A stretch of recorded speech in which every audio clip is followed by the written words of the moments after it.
Hi guys! Welcome back sa Mag-Korean Tabay. Unta inyong natunan ang vowel sa unang video ug ang consonants sa ikaduhang video. Kung wala pa, pwede ninyo i-review or i-rewind ang duha ka na unang video para masabtan ninyo ang topic nato karon.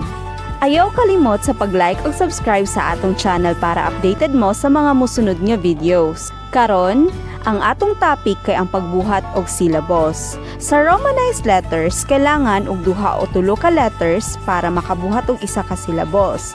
Parehas ra pud ni sila sa Korean, pero ang Korean ginasulat depende sa vowels niini ug naa tay ginatawag nga block style.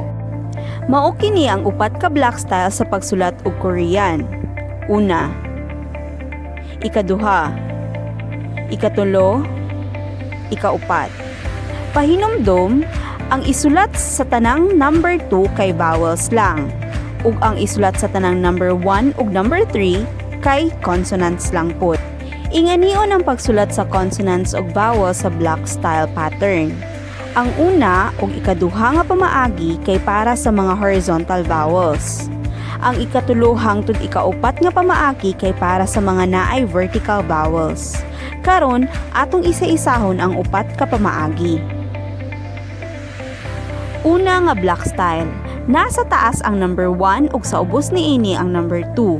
Or, nasa taas ang consonant ug sa ubos niini ang vowel.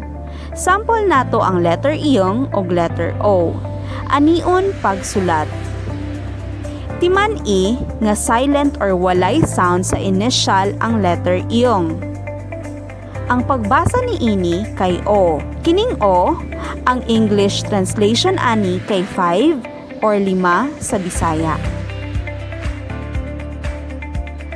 Ikaduha nga block style.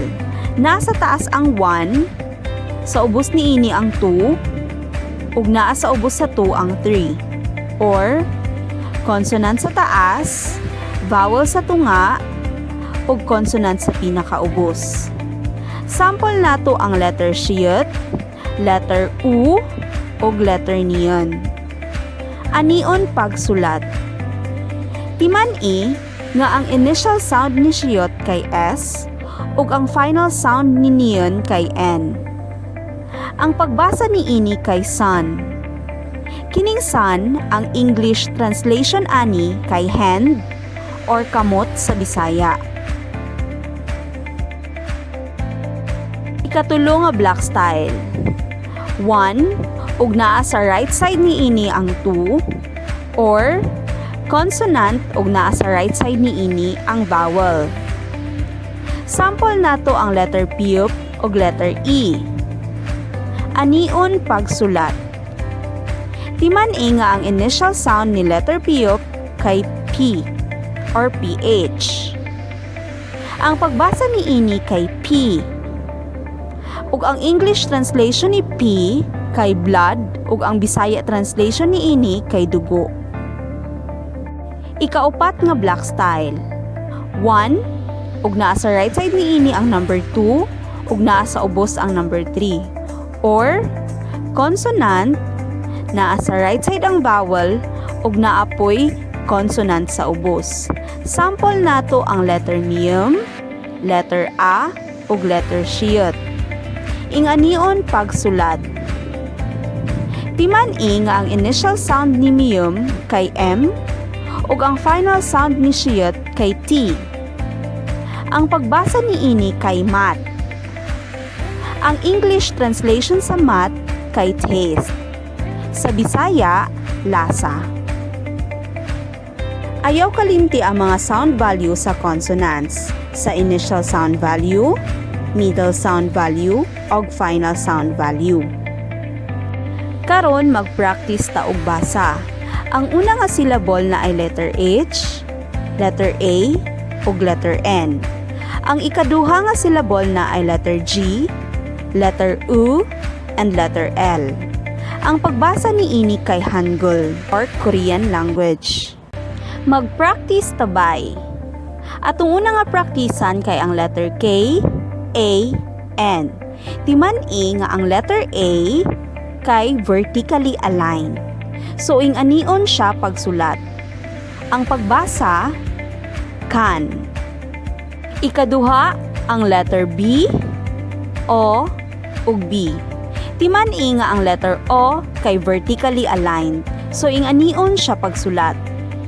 Ang pagbasa, Bob. Katulo, letter J ug letter U. Timan-i nga ang letter U kay horizontally aligned, so ing-anion siya pagsulat. Ang pagbasa, Ju. Ikaupat, letter H, letter O. Timan-i nga ang O kay horizontally aligned, so ing-anion siya pagsulat. Ang pagbasa, Ho. Mag-practice tabay.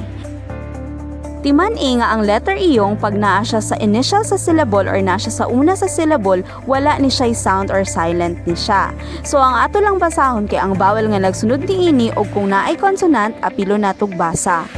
Example, an, un, on, ug. Pero pag ang iyong naa sa number 3 or naa sa pinakaubos, ang final sound niini kay NG.